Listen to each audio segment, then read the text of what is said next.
Sa mga gustong magpagawa, comment na lang.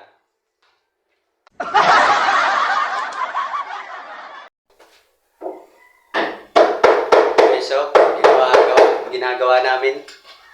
Hirap pala na, napakahirap ng pabilog.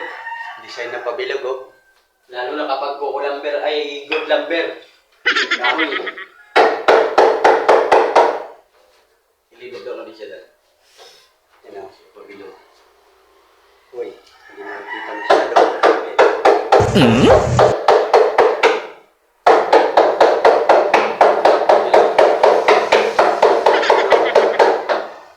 Ayan guys, napakahirap talaga ng pabilog na design. Lalo na kapag gamit good lumber. Ayan, panuorin nyo na lang. Nakikita nyo hanggang dulo. Ganda ng lalabasan. Ang ganda ng lalabasan. Ayan. Okay. Very good.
Ay, napakahirap gumawa ng cove light na pabilog.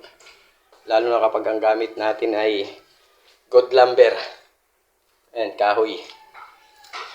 Ayan, di ba? Cove light yan, guys. Nakikita nyo yan pag napailawan namin, guys. Wait lang. Ayan, guys. Natapos na namin pailawin. Ayan. Ayan yung tsura niya, oh. Ayan, di ba? Okay ba? Naikabit na namin yung cove light. Kaya sa mga gustong magpagawa, magpa-electrical. Subukan. Ay, subukan mo. Ayan. Ay, di ba? O, di ba? Okay ba? 3 colors pala to. Sa yung cove light niya, kulay blue. Ayan, paikot yan, guys. Ayan. Makikita nyo, pabilog yan. Ayan, ganyan kami gumawa. Kaya sa mga gustong magpagawa, comment na lang. Okay ba? Kiksabi? And guys, thank you.